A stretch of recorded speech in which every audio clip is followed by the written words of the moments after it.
Iki ni ikiganiro ukuri wacu.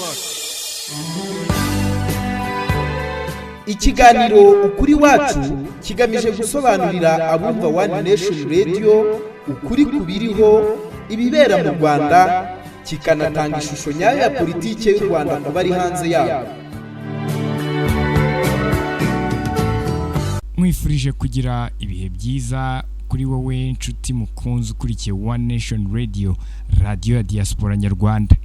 Mudukurikira muciye kuri wa1nationradio.org, mukadukurikira kandi muciye ku rubuga rwa YouTube aho tugaragara ku izina rya One Nation Radio, mukadukurikira kandi no ku mbuga nkoranyambaga zacu zitandukanye aho tugaragara kuri Facebook ni One Nation Radio, Instagram One Nation Radio Official ndetse na Twitter One Nation Radio. Ngiye gusuhuza, nitwa Simeon Muhumuza. Iki ukurikiye ni ikiganiro kuri wacu. Turi ku itariki ya 30 ukwezi k'Ukuboza umwaka wa 2020.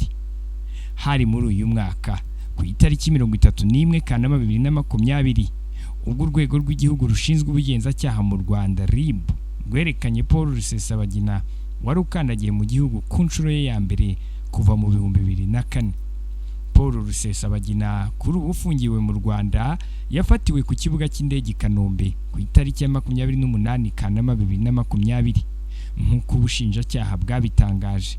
Akurikiranyweho ibyaha 13 birimo icya mbere cyo kurema umutwe w'ingabo utemewe cyangwa kuwujyamo, gutera inkunga iterabwoba, akaregwa kandi icyaha cy'iterabwoba ku nyungu za politiki, gukora no kugira uruhare mu bikorwa by'iterabwoba, gutanga amabwiriza mu gikorwa cy'iterabwoba, kuba mu mutwe w'iterabwoba. Akanakurikiranwaho kandi kugambana no gushishikariza abandi gukora iterabwoba, ubufatanyacyaha ku cyaha cy'ubwicanyi buturutse ku bushake, ubufatanyacyaha ku cyaha cyo gufata umuntu w'ingwate, ubufatanyacyaha ku cyaha cyo kwiba hakoreshejwe intwaro.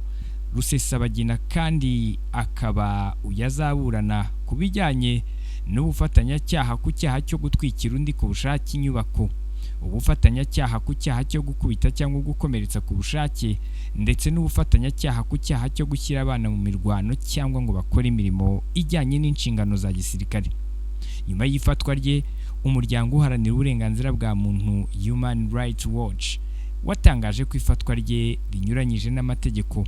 Nyuma yawo kandi uwitwa Caroline Maloney, umudepite wa Amerika wo mu ishyaka ry'abademokarate, yatangaje kuri Twitter ibaruwa ivuga ko yandikiye Perezida Kagame, aho muri iyo baruwa yasabaga ko Rusesabagina yarekurwa. Gusa guverinoma y'u Rwanda yamusubije ivuga ko atarekurwa bitewe n'ibyaha akekwaho. Mu kiganiro ukuri wacu cya none turagaruka kuri uku gusaba kurekurwa kwa Rusesabagina, ikibiri inyuma. Nk'uko bisanzwe turi kumwe n'abatumirwa batandukanye nanone kuri uyu munsi bari budufashe gusesengura iyi ngingo. Turi kumwe na Dr. Gatsinzi Basaninyenzi, akaba ari umwarimu muri kaminuza ya Alabama A&M iherereye muri Leta Zunze Ubumwe za Amerika. Yanabayeho kandi umwarimu muri kaminuza y'u Rwanda hagati ya 2006 na 2007, abo mu rurimi rw'icyongereza bita visiting professors. Niba mutwumva neza aho muherereye muri Leta Zunze Ubumwe za Amerika, Dr. Gatsinzi Basaninyenzi, tubahaye ikaze kuri One Nation Radio. Murakoze cyane. Turi kumwe kandi na Martin Musinguzi, uyu akaba ari umunyamategeko nawe uherereye muri Leta Zunze Ubumwe za Amerika, ariko kandi yanabayeho umunyamategeko hano mu Rwanda. Nyuma y'ibyo kandi anafite impamyabushobozi yo mu rurimi rw'icyongereza bita LLM mu magambo ahinnye, yakuye muri kaminuza ya Harvard Law School. Yavukiye ndetse arererwa muri Uganda, gusa yanabaye mu bihugu bitandukanye biri mu Rwanda, Burundi, Kenya ndetse na Tanzania. Anafite kuri ubu ngubu kabine ye muri Leta Zunze Ubumwe za Amerika aho akora ibijyanye n'amategeko. Niba mutwumva namwe Maître Martin, tubahaye ikaze kuri One Nation Radio. Murakoze cyane kandi turabishimiye. Yego.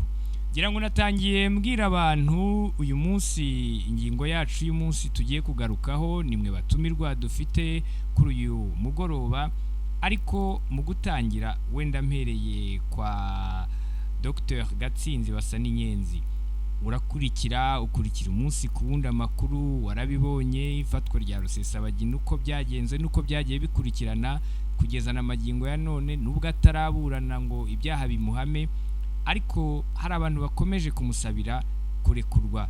Ku bwawe utekereza ko ari ukubera iki abantu bakomeje gusabira Rusesabagina kurekurwa kandi bazi neza ibyaha aregwa?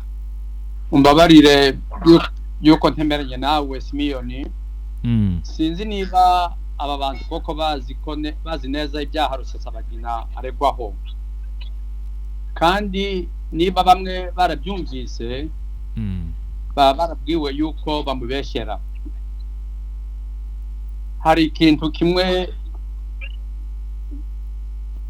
tugomba kumenya nangwa kwibuka, Rusesabagina afite amafaranga menshi cyane. Amafaranga yakuye mu biganiro byinshi yagize kuri za universite zo muri Amerika. Kubera filimi yamukozweho yabaye icyamamare muri za universite, bakamutumira gukora ibiganiro, bakamuhemba amafaranga menshi. Ayo mafaranga rero Rusesabagina yakoresheje mu buryo bwayongereye. Yashinze icyitwa Hotel Rwanda Rusesabagina Foundation, ifite icyicaro gikuru mu mujyi wa Chicago, kandi akoresha abantu b'abahanga mu buryo bwo kwamamaza. Muri abo hari uwitwa Kitty Kurth, akaba ari umuhanga mu buryo bwa communication. Akazi ka Kitty Kurth rero n'abandi bamukorera akabahemba kandi menshi, ni ukubwira mu buryo bw'amayeri abategetsi yuko Rusesabagina abesherwa ku byaha akekwaho, yuko umuntu wese utavuga rumwe na leta bamuhiga, bamufata bakamuta muri yombi. Iyo niyo nkuru y'impimbano nangwa icyo mu Kingereza bita false narrative batanga kandi bagashaka kuyemeza abandi. Icyakora niba aba bantu barasomye urwandiko Minisita Businge yandikiye Congresswoman amusubiza, bamenye byinshi ku mpamvu yo gufatwa kwa Rusesabagina. Urakoze cyane. Urakoze cyane nawe Dr Gatsinzi. Gusa ubwo umuntu ashobora kwibaza, ubwo twerekeje kwa Maître Martin, birashoboka ko ubundi umuntu runaka ku giti cye cyangwa se igihugu runaka cyasabira umuntu uregwa ibyaha by'iterabwoba nka Rusesabagina kurekurwa, akaba yarekurwa koko? Yego, ibyo ni ibintu bisanzwe mu bubasha bushingiye ku byaha mpuzamahanga. Ni ibintu mu mategeko mpuzamahanga, ni ibintu bishoboka. Muri make igihugu gishobora guhaguruka cyavuga ngo uriya muntu kugira ngo mudufashe tugaragariza ukuntu mugiye kumushinja n'ukuntu urukiko urubanza rugiye gufatwa. Ni ibintu birashoboka muri make. Ntabwo ari ibintu bibayeho inshuro nyinshi, aho igihugu gishobora kubaza ngo uriya muntu ko mumufashe. Murabizi ko byabaye ku bantu by'ibihangange, nk'uriya mu mugabo wa WikiLeaks, Julian Assange. Igihugu nka Amerika gishobora guhagura cyavuga ngo uriya muntu hari ibyaha yakoze byatumye umutekano wacu uhungabana. Ukurikije izo mpamvu, yego igihugu gishobora kubaza ngo uriya muntu mumurekure cyangwa mutwohereze, aba ari twebwe tumushyira mu rubanza cyangwa tumukurikiranaho ibyaha yakoze. Sinzi niba ari cyo gisubizo washakaga, ariko yego ni ibintu bishoboka kandi birazwi mu mategeko mpuzamahanga, ni ibintu bisanzwe. Yego, ariko tukiri aho ngaho se kusanga n'urwo rugero ruduhaye rwaho byabayeho, ariko kusanga kenshi aba ari ibihugu byateye imbere bisaba ibyo bintu bakaba bashyiraho gitutu runaka ku gihugu cyo muri Afurika. Birashoboka ko wenda mu bihugu bikiri mu nzira y'iterambere cyangwa y'amajyambere nk'u Rwanda rwo nk'igihugu cyigenga rushobora gusaba ikindi gihugu kurekura umuntu uregwa ibyaha by'iterabwoba, bigashoboka koko? Wenda niwavuga ko ari gusaba umuntu ko yarekurwa, ibyo ngibyo kamemu hari ikintu, hari ibintu mu mategeko bita ngo ufite inzirakarengane kugeza igihe icyaha kiguhamye, sibyo? Ugashyiramo nanoneho ibihugu byateye imbere bizi ko bifite ubwoba, twabwita ubwoba bw'inzego z'ubutabera zo mu Rwanda ko zidafite ubwigenga,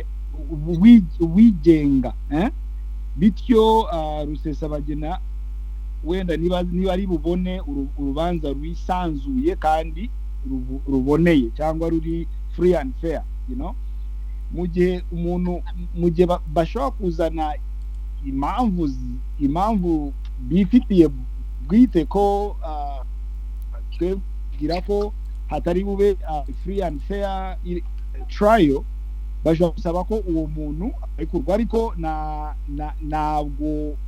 ntabwo ari ibintu u Rwanda rugomba gukurikira keretse beretse impamvu cyangwa batugaragarije bashyizeho ibimenyetso simusiga bigaragaza ko uwo muntu atari bushobore kubona uburenganzira nk'uko bikwiye mu mategeko. Kubisaba erega tugomba gutandukanya, hari gusaba cyangwa gukora rokete, mbasabye ko umuntu mwamurekura, ariko ntaho bihuriye niba igihugu kigomba kumurekura. Niba igihugu gifite impamvu zacyo nk'u Rwanda ubu ngubu ruzi ko rurimo kumuhamya ibyo birimo kumurega izo terrorist activities, ntabwo bariya bahaguruka bakatubwira ngo mumurekure, ariko kubisaba ni uburenganzira bwabo. Muri make ntacyo bitubwiye, nubwo babisaba uwo ari we wese yahaguruka akabisaba. N'Abasudani bashobora guhaguruka bakavuga ngo uwo muntu mumurekure. Gusaba uruhusha ko umuntu yarekurwa ntabwo bivuze ko igihugu cy'u Rwanda kigomba kubyubahiriza. Hanyuma ukiri aho ngaho Maître, umuntu ku giti cye, kugira ngo n'abadukurikiye babisobanukirwe, hari ugusaba ari igihugu cyangwa se nka guverinoma ivuze iti reka dusabe, ariko hari n'umuntu noneho ku giti cye wenda ushobora kuba ari mu mirimo ifite aho ihuriye na guverinoma ariko guverinoma itamutumye. Uwo muntu ku giti cye ashobora kubisaba, bikaba hari agaciro byahabwa.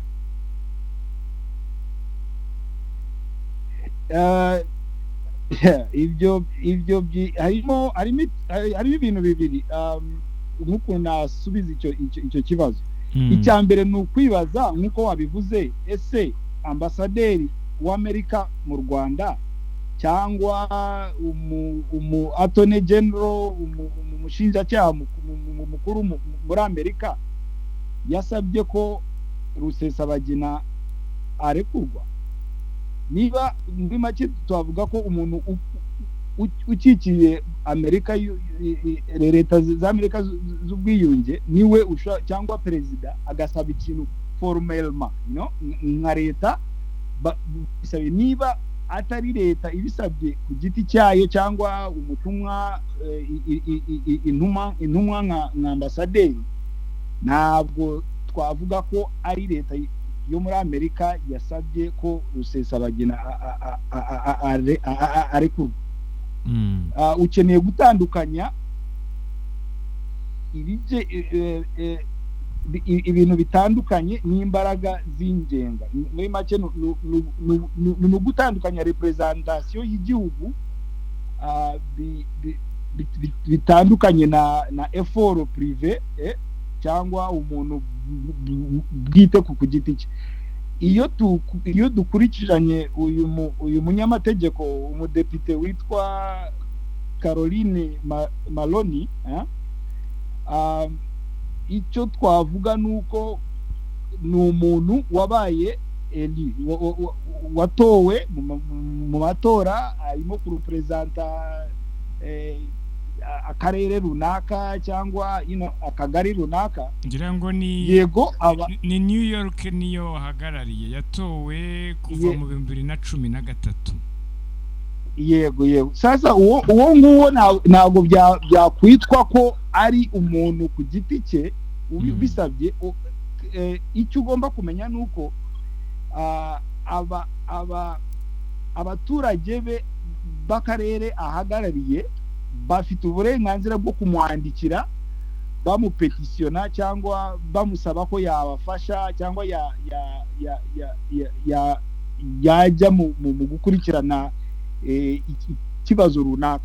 Bafite uburenganzira nko kuvuga ngo nkeneye ko abantu baza iwanje bagatwara pube muri make ibintu nk'ibyo. Uburenganzira bwo gupetisiyona umurepresenta wawe barabufite. Sasa uwo umurepresenta nk'umudepite Caroline Maloney biterwa nuko bamuinfluence cyangwa bamugaragarije ikibazo ukuntu kimeze kugira ngo nawe abihagarare inyuma, abyandike, abikurikirane mu rutonde public nk'uko yabikoze. Kwandika iyo baruha biremewe muri make nk'uko wabivuze. Ni umuntu ku giti cye uvuga ngo jewe reka nibura nshyirariya kubera ko aba bantu banyandikiye ni bamwe mu bantu mpagarariye, ndashaka kugaragaza ko nimo kumva ibibazo byabo cyangwa ibintu bibaraza ijoro. Ibyo ni ibintu bishoboka, ariko tugomba no gushyiramo role cyangwa uburenganzira cyangwa akazi abadepite muri Amerika bafite. Harimo ibintu bitandukanye, hari ibyo bita amakomite, abayobozi bakuru bo muri b'abadepite. Hari ukuntu bafite uburenganzira, bafite za komite.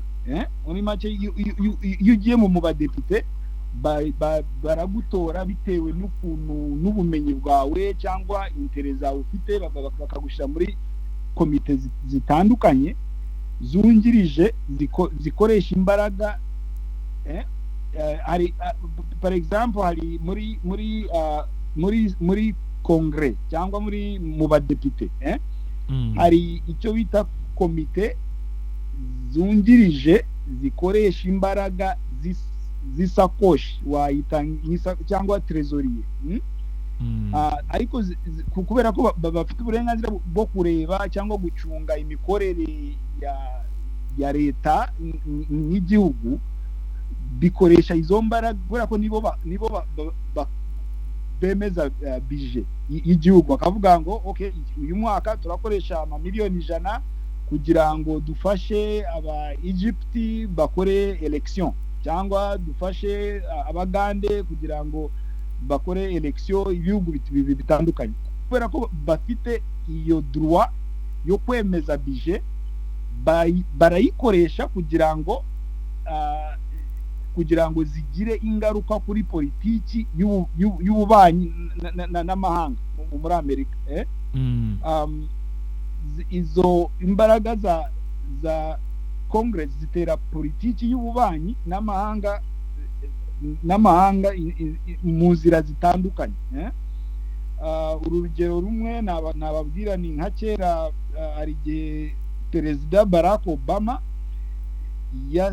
yashatse itegeko nyobozi ryo gufunga abadepite bamubujije gufunga iriya prezo ya Guantanamo Bay, cyangwa ari igihe yigeze kuvuga ngo Egypt tugiye kwiha $1 billion kugira ngo ibafashe kuva muri mu butegetsi bwa military, ariko kongre yo iranga kumuha ayo mafaranga keretse ibintu bimwe na bimwe bimaze gukorwa. Muri make bafite ubwo burenganzira bwo gukoresha ububasha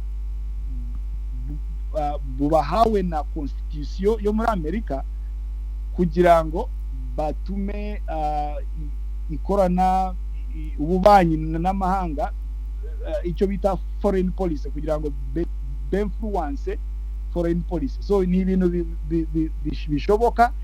Nuko uyu mugore Caroline Maloney mbona atari kuri komiti iyo ari yo yose ifite icyo bifatanye na politike y'ububanyi n'amahanga yo muri Amerika. So sinzi impamvu we yishizeho iyo rezo yo kugira ngo abe ari we ubyandika. Nanone biterwa n'abantu avugana nabo n'abantu be abantu yungirije ahagarariye mu badepite. Sinzi niba icyo gisobanuro kibahagije. ngira ngo urakoze cyane Maître, ariko kiraho ngaho uyu Caroline ni ahagarariye New York mu cyo bita Congressional District kuva muri 2013. Iyo yari ya 12, ariko na mbere yaho muri Congressional District ya 14 kuva mu 1993 nabwo yarahagarariye New York. Ikibazo kiraha yakwibaza nkuko wabidusobanuriye nk'umudepite wenda afite inshingano zo kuba yakurikiza ibyo wenda bamwe mu baturage ayoboye bamubwiye, ariko iki ntabwo ari ikibazo kiri muri Amerika ubwaho, ahubwo ni ikibazo kiri mu kindi gihugu kandi kigenga. Umuntu yakwibaza ngo nkuko wari ubivuze abantu bamubwiye cyangwa se abo bantu barangana iki? Ese wenda umubare wabo wo urakwiye kugira ngo icyifuzo cyabo cyakirwe abe yajya kugitanga cyangwa kugisaba ikindi gihugu runaka? amadetayi y'abantu bamusabye bamwegereye ngo abafashe muri iki kibazo ntabwo nyafite neza, ariko nubwo yaba ari umuntu umwe biterwa nanone na gahunda y'uwo mudepite cyangwa ibintu yumva yakurikirana. Nk'uko abandi bamugera bakamubwira ngo wadufashije, iyi banki igiye kujyana inzu yanjye cyangwa igiye gufatira imitungo yanjye, ibintu nk'ibyo, ashobora guhitamo gukurikira icyo kibazo cyangwa akacyihorera. Biterwa nanone na gahunda y'ukuntu iteye cyangwa ibintu wenda ibintu yibandaho nk'umuntu nk'umupolitisiye cyangwa nk'umuntu bwite ku giti cye. Bishobora kuvuga ngo jewe ibintu byerekeranye n'inzirakarengane cyangwa ibintu byerekeye nk'ubu nzi ko hari ibintu byinshi, ari très active mu bintu. Ejo bundi yandikiye umunyamabanga wa leta Pompeo gufata ingamba zihamye zo kwamagana igitero cyagabwe na Azerbaijan na Turkiya, ibintu nk'ibyo. Ari ibintu ahitamo kwifata. Yewe umuntu umwe mu bantu ahagarariye ashobora kumwandikira iyo letre, noneho akayikurikirana agakora icyo muri make yakora action cyangwa yabasubiza kugira ngo abasubize ababwire ngo dore mwaranyandikiye, ndeba ibibazo byanyu. Iyo ari benshi byaba byiza, iyo ari bakeya nanone bibiterwa n'ukuntu na gahunda afite n'umurage ashaka gusiga iyo arangije, kubera ko erega agomba gutorwa nanone ejo bundi bari busubire mu matora. Biterwa nuko nawe afite intereze kandi bigaragara nkaho yakoze ikintu. Ni nayo mpamvu yabikoze nko kuri Twitter, kugaragariza abantu ngo dore mwaranyandikiye ndabikurikirana, ariko azi ko nubwo u Rwanda rutamusubiza ntacyo bivuze cyane, usibye yuko urebye niba ari kuri komite ifasha muri make nko kuri komite y'inkunga Amerika itera ibihugu bitandukanye niba ari kuri iyo komite ashobora kuinfluensa ko u Rwanda tuvuge u Rwanda cyangwa Afrique d'Est itabona inkunga runaka keretse bamaze gukora ibintu runaka ari ukuntu ya kuinfluensa ko twakora ibyo asabye bitewe na komite ahagarariye cyangwa yariho niba bishoboka muri make yego mu nyamake uwo ari we wese yamusaba kandi we afite uburenganzira bwo gukurikira ikibazo we yiyumvamo ko ari ikintu gifite ubuhangange cyangwa importance. Urakoze cyane Maître Martin. Hanyuma twongeye kugaruka kuri Dr Basaninyenzi, ku bwawe uku kwivanga kw'ibihugu byateye imbere mu butabera bw'ibindi bihugu bya Afurika ubona bitanga shusho ki ku bubanyi bw'amahanga? Urakoze cyane. Ibi bitanga ishusho ry'akasuzuguro. Twibuke yuko ibihugu hafi ya byose byo muri Afurika byabonye ubwigenge guhera mu myaka ya 1960s, 1960. Rero haracyariho abaraya n'abamerika benshi bagitekereza yuko ibyo bihugu babitegeka icyo bashaka cyose. Mu bintera ishema rero nk'umunyarwanda n'agaciro politike y'igihugu cyacu yaduhaye, kuko Perezida Kagame akunda kuvuga mu Kingereza we are a small country but not a small people. Mu Kinyarwanda u Rwanda ni agahugu gatoya ariko ntabwo turi abanyarwanda basuzuguritse. Mu gisubizo Minisita Businge yohereje Congresswoman Maloney kirimo imvugo ya diplomasi yamubwiye yuko ubutabera bw'u Rwanda bwigenga. Biratangaje yuko umudepite mu gihugu nka Amerika iharanira demokarasi yandikira perezida w'ikindi gihugu ngo afungure uwarezwe ibyaha kandi bifite ibimenyetso. Icyantangaje mu rwandiko yanditse, kuko n'umwe wakoresheje iyo mentalite nk'uko yuko ugomba gutegeka yuko Amerika ari igihangange igomba gutegeka ibindi bihugu.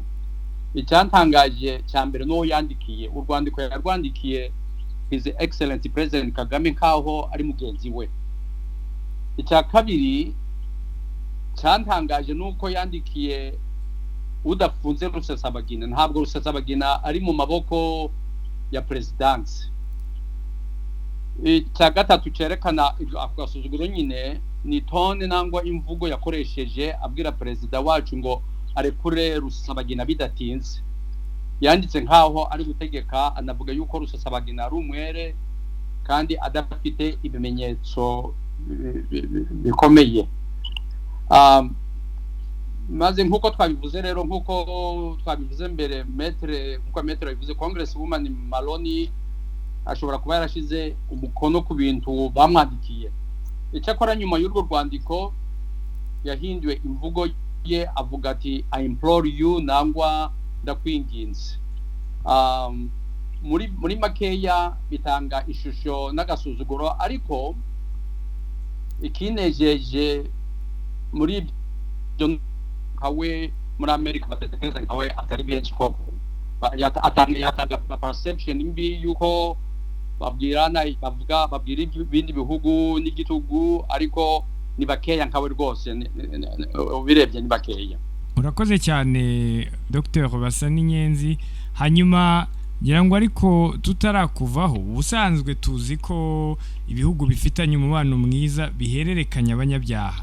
Mu Gushyingo 2018 n'ubundi ubucinjacyaha bw'u Rwanda mbere y'uko Rusesabagina afatwa muri uyu mwaka bwari bwatanze inyandiko zisaba itabwa muri yombi rya Rusesabagina, ariko ntabwo yafashwe. Mu mboni yawe ubona ari kubera iki? Ni yihe mpamvu atahise afatwa kandi ko atari yihishe yarahari? Impamvu ntabwo nyizi. Hari ibintu byitwa state secrets nangwa amabanga ya leta atagomba kumenyekana keretse igihe cyageze. Birashoboka yuko hariho iperereza rireba niba koko uwo muntu uregwaho ibyaha yarabikoze. Imyaka 2 ishobora kuba idahagije. birashoboka kandi yuko wenda dosiye ye yaba itaragerwaho, kuko urwandiko rwa Congress Woman Maloney yabivuze, leta ya Amerika imaze kohereza mu Rwanda abantu 4 urwego rw'igihugu rushinzwe ubugenzacyaha rwabahaye, kandi hariho n'abandi 4 bafungiwe muri Amerika bazoherezwa mu Rwanda barangije igihe bakatiwe. Aribyo byose, ibyo aribyo byose, inzego z'iperereza zo muri Amerika n'iz'Ububirigi zifite impapuro, niko nizera, zifite impapuro zo kumuta muri yombi, kandi ubushinjacyaha bw'u Rwanda bwasohoye muri 2018. Kuba rero kugeza na n'ubu leta ya Amerika itari yiterera mu rubanza rwa Rusesabagina ni ikimenyetso ciza ku giti canje. Hanyuma urakoze cyane Dr Basaninyenzi. Twongere tugaruke kuri Maître Martin. Mu rubanza rwa Rusesabagina rukiburanishwa kuri ubu ngubu, aherutse kwihakana ubunyarwanda, avuga ko atari umunyarwanda. Ubundi umuntu yakwibaza, ibi birashoboka ko umuturage wavukiye agakurira ndetse akanakorera mu gihugu cye ashobora kukihakana, cyangwa se wenda nukugira ngo bitize umurindi ibihugu byamuhaye ubwene gihugu kumuburanira, bikaba yasabwa ko arekurwa cyangwa se aburanishwa hakurikijwe amategeko mpuzamahanga nk'uko tujya tubibona mu zindi manza zimwe na zimwe? Yego, hari ahangaho hari ikintu cy'ububasha n'uburenganzira bw'ikiremwa muntu, sibyo? Iyo umuntu afite uburenganzira bwo kuvuga ngo bwo kwihakana ubwenegihugu runaka, akibanda ku bundi bwenegihugu, ni ibintu afitiye uburenganzira. Ariko ikibazo nuko umuntu wese agomba kuburanishwa ku byaha yakoze cyangwa ku byaha yateganyaga gukora, ku butaka bwigenga cyangwa ku gihugu cyigenga, atitaye ku bwenegihugu. Nubwo yaba ari umwenegihugu runaka, niba uje mu rugo rwanjye ugakubita umwana wanjye, ntabwo ari ngombwa ko uba uri membre y'urugo rwanjye kugira ngo mukurikirane, sibyo? So nubwo yakwihakana ubwenegihugu, ntabwo ikibazo ni ububasha cyangwa icyo bita jurisdiction. U Rwanda rufite uburenganzira bwo gukurikira umuntu urimo gukurikiranwa ibyo byaha tumukurikira bya terorisme.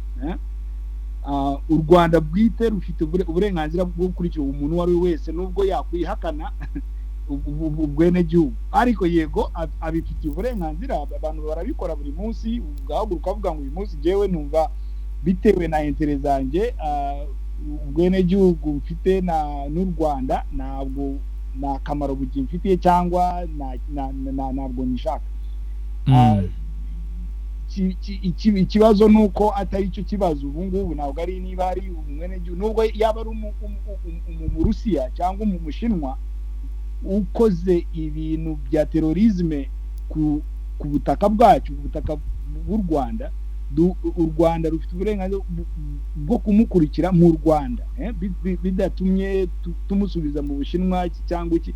Nubwo yabivuga ntacyo bivuze, kubera ko icyaha yakoze ni ibintu byemewe internationalement ko atari byo. Yo kwihakana ubwenegihugu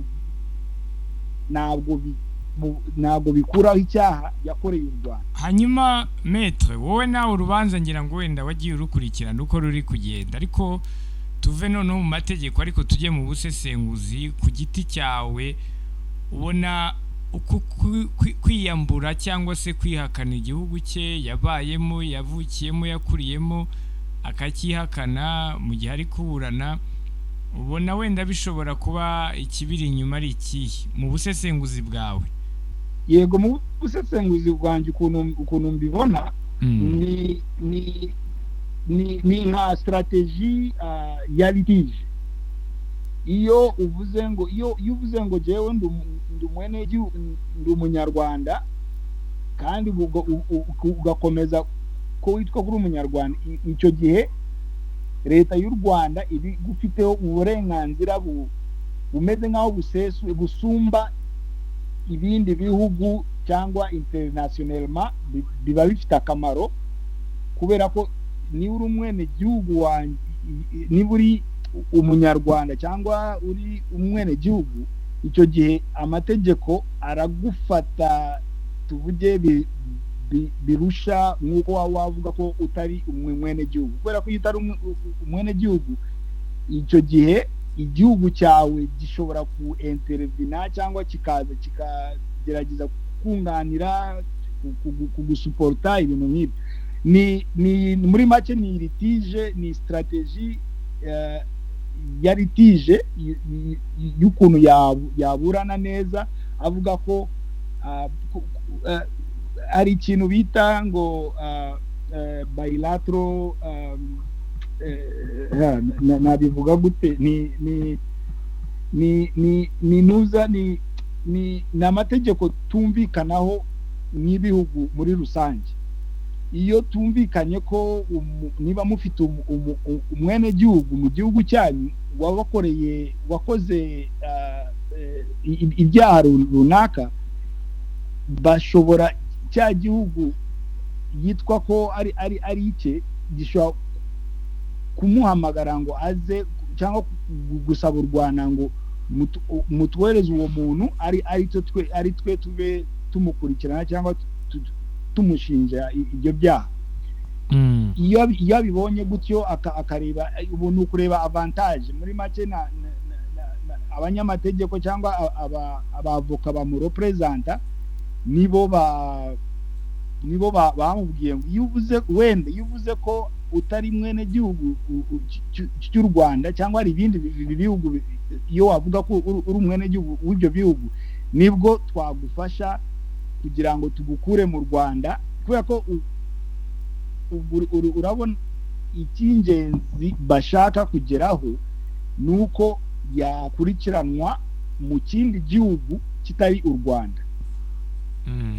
Iyo ugerageje kubihagarika, icyo gihe icya mbere wakora ni ukuvuga ko utari umwene gihugu w'icyo gihugu, kugira ngo nibura bifungure wa muryango cyangwa ya nzira yagushobokesha kuva muri icyo gihugu, cyangwa ukavuga ko bamukurikirana mu bindi bihugu. Ni nayo mpamvu iyo letre, iyo baruha ya Caroline uriya mu mudepite ishinja, iravuga bishingiye kuri icyo kibazo, ivuga ngo muri Amerika dufite uburyo dukurikirana umuntu, mwamuduhaye tukamukurikira mu mategeko yacu tutarajya muri ibyo ngibyo. Ariko yakomeje avuga ngo ni umwene gihugu w'u Rwanda, byaba habayemo ingorane muri iyo defense yabo barimo kuvuga, muri iyo mpamvu batanze yo kumugarura mu Rwanda, muri Amerika, cyangwa kumurekura.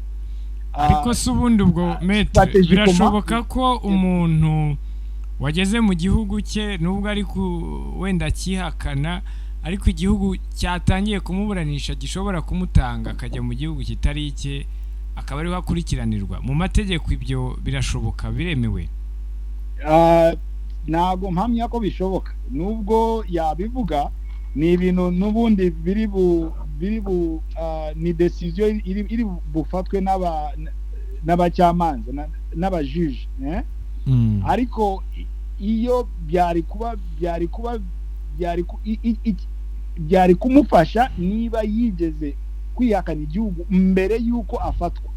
Muri make niba arimo kubivuga nyuma y'uko afatwa, ni ibintu hari amategeko yo kwihakana ubwene gihugu asanzwe akurikirwa. Urabandikira kubabwira ngo ntabwo nishaka kuba uwo mwene gihugu, bakakwemerera mu mategeko bisanzwe. Ariko niba arimo kubisaba ubu ngubu, ataranabyapulayi ataranabyandikira ataranasaba ubusha ko yakwegura yahindura ubwenegihugu yakwihakana ubwenegihugu ntabwo bishoboka ubu ngubu ngira ngo byaratinze iyo abikora mbere byari gushoboka ariko kubikora en litige hagati y'urubanza n'ubundi n'uburyo n'amayeri yuko atakurikirwa ku byaha yakoze ku Rwanda bitewe ni strategy y'abantu bamuhagarariye gusa ndabona ko ari ntacyo bivuze ariko nanone biterwa n'ubucamanza cyangwa abacamanza ibyo bari buhitemo cyangwa decision bari bufate kuri icyo kibazo. Yego urakoze cyane. Hanyuma ariko utararenga kuri iyi ngingo ubundi nanone umuntu ashobora kwibaza ibyaha nk'ibi ngibi birimo n'ibyiterabwoba byo byaba bishobora kugira insimburagifungo nk'uko ku byaha bimwe bijya bigenda. Ntabwo mbona uburyo yakwihakana ibyo byaha. Hari ibyaha bisanzwe ariko hari ibyaha biba bifite uburemere mu mategeko mpuzamahanga kandi icyaha cya terorisme kiba cyafekita ntabwo ari igihugu kimwe gusa ni ibintu international mu mpuzamahanga. Muri make mbona ari uko atari ukuntu yabyihakana cyangwa yabyikuramo ariko nanone u Rwanda ubushinjacyaha bw'u Rwanda bugomba kugaragaza ukuntu yabikoze bagatanga ibimenyetso simusiga bigaragaza ko ari ibintu yakoze ntabwo yabyikuramo neza kubera ko yabivuze gusa. Sinzi niba nkumvise neza wavuga. No kuvuga ngo icyo navugaga aho ngaho ni ku kijyanye no kuba wenda yakoroherezwa. Hari ibyaha bimwe usanga umuntu yakoze ariko hakabaho icyo bita imirimo nsimburagifungo cyangwa se ikindi gihano runaka ku byaha by'iterabwoba nk'iki ngiki Rusesabagina ari gushinjwa kiri mu byashinjwa. Ese birashoboka koko? icyo gihe ni uburyo urubanzwa rufatwamo. Birashoboka ko ashobora kuvuga ko yigeze gusaba amafaranga abantu cyangwa yigeze gushakisha amafaranga kugira ngo ayashyikirize ba bandi barimo gushaka guteza umutekano mu Rwanda. Ariko niba yigeze kubivuga hari gusaba inkunga cyangwa akavuga intention ze ngo nyaboneka mudufashe tugende dufashe bari abantu tubaye amafaranga kugira ngo bagure intwaro n'ibintu nk'ibyo. Kubivuga gusa atabikurikiranyije no kohereza amafaranga bwite byakwitwa ko ari ibyo bintu bigabanya ibyo bita mitigating circumstances. Ibyo birashoboka ariko nanone biterwa na evidence n'amapreve ubushinjacyaha bufite mu Rwanda. Ugomba gutanga ibimenyetso guhamya umuntu ukoresha ibimenyetso simusiga bigaragaza ko nk'ubu tuzi ko leta yo muri Belgique yohereje abapolisi kujya mu rugo rwa Rusesabagina bakoze basaka urugo rwe. Hari information babonye cyangwa basanze zigaragaza ko habayeho kohereza amafaranga kuva hano kujya, kandi izo information bazishyikirije ubushinjacyaha bw'u Rwanda. Muri make iyo habaye ibintu bigaragaza ko ibyo wavuze warabikurikiranye ushyiraho wohereza amafaranga ava muri konti yawe akajya iwawe bakabikugenera gutyo, icyo gihe nta kuntu igihano cyagabanuka. Ariko iyo agaragaje ko ari nta mafaranga yigeze yohereza nanone icyo gihe kamemo igifungo gishobora kugabanuka bitewe na circumstances zitandukanye. Yego, nshobora gusubira for a minute kwihakana kwa Rusesabagina, kwihakana ubunyarwanda gatoya. Kwihakana nongeye kubyo Atoni Martin yavuze, kwihakana ubunyarwanda kwa Rusesabagina n'umugambi wo kugira ngo aburanire mu Bubiligi nangwa muri Amerika. Mu Bubiligi aho afitiye ubwene gihugu bwa kabiri. Ariko uretse n'ibyo, kwihakana ubunyarwanda bivuguruje ibyo yakoze. None se yatangiye ishaka rye Mouvement Rwandais pour le Changement Démocratique nk'umunyarwanda nangwa nk'umubirigi. N'izina ryonyine ry'ishaka riramushinja riramuvuguruza ni Mouvement Rwandais. Icyo nicyo nashakaga kongeraho gusa kubyo Atoni yavuze kubyo kwihakana ubunyarwanda. Dr Basaninyenzi, mu cyumweru gishize ubwo Perezida Kagame yaganiraga n'abaturage ndetse n'abanyamakuru, yabajijwe n'ubundi iki kibazo kigendanye n'ibaruwa uriya mudepite wo muri Amerika yamwandikiye, ariko agisubiza yavuze ko nta cyatunguye u Rwanda mu kuba hari abandika basaba ko Rusesabagina yarekurwa, ndetse anumvikanisha ko no mu gihe kiri imbere hashobora kuzaboneka abandi bandika. Ntabwo ari ubwa mbere n'ubundi leta y'u Rwanda yandikirwa n'umuntu runaka cyangwa se abantu runaka ku guhindura wenda igihano cyangwa se icyemezo cyafatiwe umuntu ufungiye mu Rwanda wakoze ibinyuranyije n'amategeko. Ibi ku bwawe mu busesenguzi bwawe ubibona mu yihe mboni, bitanga shusho ki ku bubanyi n'amahanga? Ntabwo bizantungura na gatoya nk'uko perezida bivuze yuko abandi bandika. Rusesabagina afite abakozi, afite abalawyers hano muri Amerika, afite abalawyers mu Bubiligi, afite amafaranga menshi, kandi abo bakozi be ntabwo bakorera cause, ntabwo bakorera inshingano bafite, bakorera amafaranga, arabahemba. Bazakomeza rero kumukorera, kwandikira aba congressmen, kwandikira, mbese nk'uko Atoni yabivuze, bazakomeza kwandika, ariko agaciro tubiha niko gakomeye. Ese tubiha agaciro nangwa tubiha agaciro? Nk'uko Minisitiri Busingi yavuze, turi igihugu kigenga, turi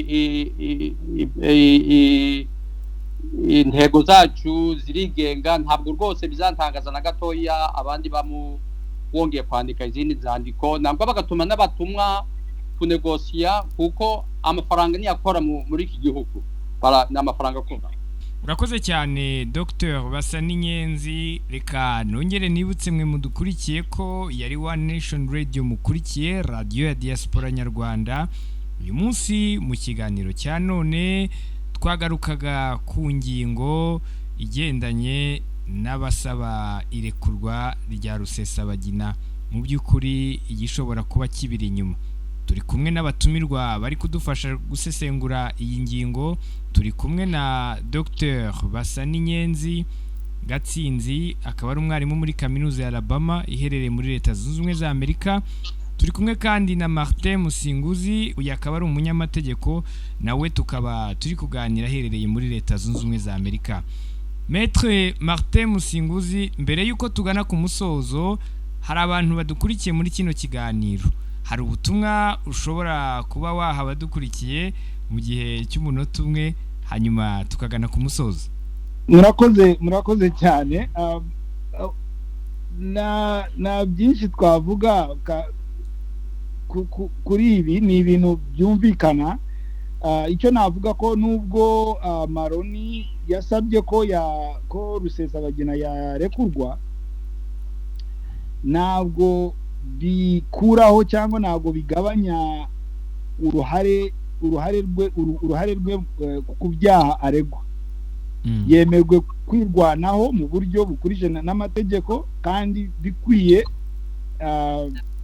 ahasigaye bigasigara mu nkiko no mu byemezo by'ubucamanza. abenshi tumaze kumva abenshi bavuga ngo mumurekure ukuntu mwamufashe n'ibindi byose, ariko barabizi nabo ko na byaha byakozwe cyane. Yaje mu Rwanda ku giti cye, ari nta muntu, nubwo bavuga ko bamwoshe kugira ngo ahagere, icy'ingenzi ni uko yahageze ku giti cye, nubwo bari bavuga ko byari ibintu byo kwibesha atazi neza, ariko ntabyo wavuga kubera ko mu mategeko niba uzi ikintu, mu mategeko biravuga ko niba wemeye gukora igikorwa runaka, ntabwo wahindukira none ukavuga ngo yo ntabyo nari nzi neza, cyangwa ntabwo wavuga ko wari ignorant ku kintu. Reka dukomeze twizera ko inkiko cyangwa ubutabera, inkiko mu Rwanda n'ubutabera byose biri bukore akazi kabo bakurikije amategeko, kandi bagakomeza ibyo bamuregaho, kandi nawe afite ukuntu yakwidefanda bikurikije n'amategeko, yakwirwanaho. Ahasigaye tugategereza ibisubizo cyangwa ibyemezo by'ubucamanza. Urakoze cyane Maître Martin. Hanyuma twongere twerekeze kuri Dr Basaninyenzi. Namwe mbere yuko dusoza kino kiganiro, hari ubutumwa mwageza ku badukurikiye kuri iki kiganiro twagiranye? Ntabwo ari ubutumwa mfite, ahubwo no gushimira leta y'u Rwanda ikora icyo ishoboye cyose, igakoresha imbaraga zose ifite kugira ngo habeho umutekano mu gihugu. Umutekano udufitiye akamaro karenze byose.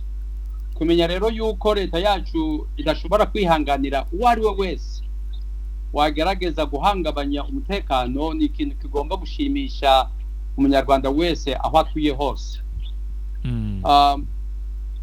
Udatuye mu Rwanda,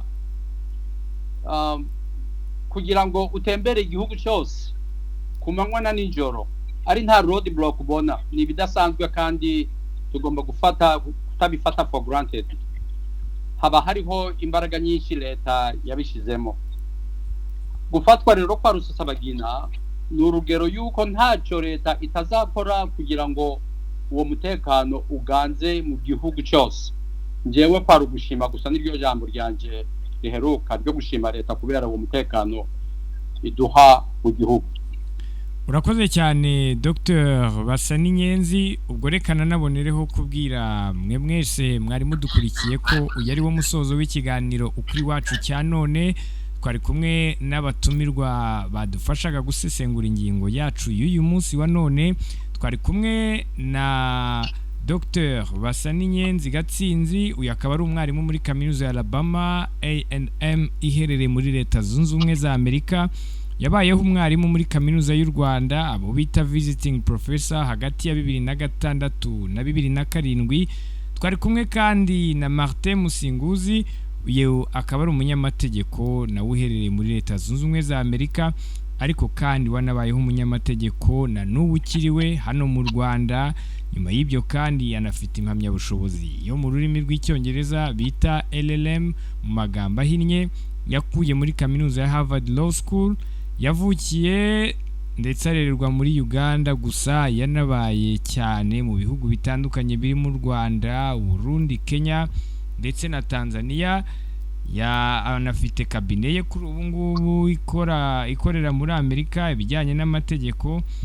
Yanaminuje kandi i Butare muri faculté y'amategeko. Maître Martin Musinguzi, mwakoze cyane kwitabira ubutumire bwacu kuri One Nation Radio kuri munsi wa none. Murakoze cyane kandi mukomeza akazi keza. Dr Gatsinzi Basaninyenzi, namwe mwakoze cyane kwitabira ubutumire bwacu kuri munsi wa none. Namwe mwakoze cyane kundarika kuri iki kiganiro.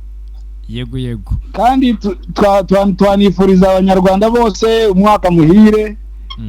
Musha w'amata n'ubuki. Yego. Murakoze cyane. ubwo reka mbifurize kugira ibihe byiza. Ibiganiro bya One Nation Radio byo nk'ibisanzwe nakagaruka.